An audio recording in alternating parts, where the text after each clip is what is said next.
آتے ہیں۔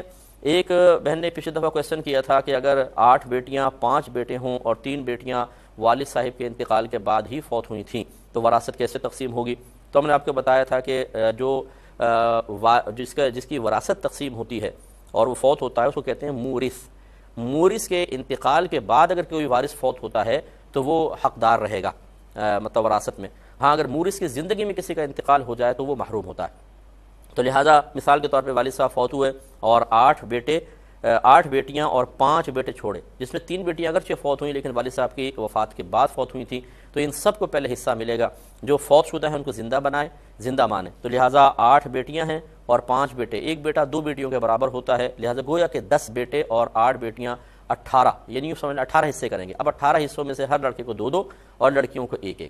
3 جو حصے مرحومہ کے پاس آئے ہیں، 3 مرحومہ بہنیں جو تھیں ان کے آپ دیکھیں گے کہ اگر شوہر ہیں اولاد ہیں تو ان میں وہ بھی وارث بنیں گے، اور اگر شوہر اولاد نہیں ہے تو انہی بھائی بہنوں کے اندر ان کا یہ مال تقسیم ہو جائے گا۔ ایک پہلے اور کال لیتے ہیں پھر مزید جواب۔ السلام علیکم۔ اور ایک انہوں نے کہا تھا کہ ایک مکان ہے وہ پھر کیسے تقسیم ہوگا، جس میں شاید کچھ لوگ رہ بھی رہے ہوں گے۔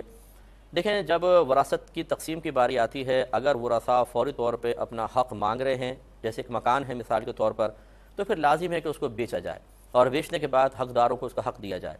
بعض اوقات ایسا ہوتا ہے کہ 2 بیٹے ایک مکان میں رہ رہے ہیں، باقی بیٹیاں اپنے سسرال چلی گئی ہیں، 1-2 بھائی اپنے گھروں میں کے اندر رہ رہے ہیں۔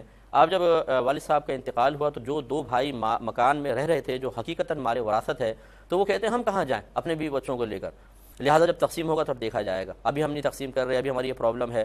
یاد رکھیں کہ اگر مورث کے انتقال کے بعد کوئی بھی وارث اگلے ہی دن مطالبہ کرتا ہے کہ مجھے پیسہ چاہیے، تو اس میں تاخیر کرنا شدید گناہ ہے، بہت بڑا گناہ ہے، اس کا وہ حق ہے۔ اگر آپ رہ رہے ہیں تو اس کا مطلب کیا ہوا؟ وہ تو والد صاحب کی زندگی میں آپ رہ رہے تھے، ان کے انتقال کے بعد فوراً اس مکان سے تمام بھائیوں تمام بہنوں کا حق وابستہ ہو گیا۔ اب آپ پہ واجب ہے کہ اپنے آرام کو آپ ترک کریں، اس مکان کو بیچیں اور ان کو دیں۔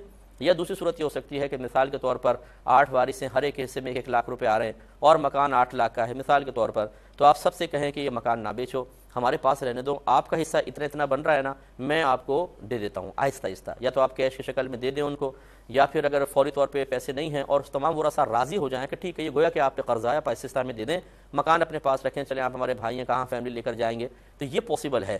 لیکن اگر سب فوری طور پہ مانگ رہے ہوں اور کوئی انتظار کرنے کے لیے تیار نہیں، تو پھر اگر آپ اس میں تاخیر کریں گے تو آپ گناہ گار ہوں گے، گویا کہ آپ اپنے ذاتی مفادات کے لیے دوسروں کا حق غصب کر کے بیٹھے ہوئے ہیں، اور یہ گناہ ہے۔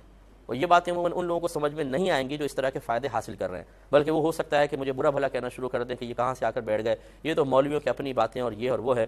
چلے اگر یہ ہماری اپنی باتیں ہیں تو شریعت کی باتیں آپ بیان کر دیں۔ اب آپ کی عقل تو کل نہیں ہے نا، آپ کی عقل تو شریعت نہیں ہے، یقینی سی بات ہے شریعت کا مطلب اللہ تبارک و تعالیٰ اور اس کے رسول کریم صلی اللہ علیہ وسلم کی جانب سے عطا کردہ تعلیم، تو وہ آپ بیان کر دیں۔ اگر جو ہم پر بھی آج تک منکشف نہیں ہوئی سالہ سال سے دین کا کام کرتے ہوئے، تو وہ آپ بتائیں۔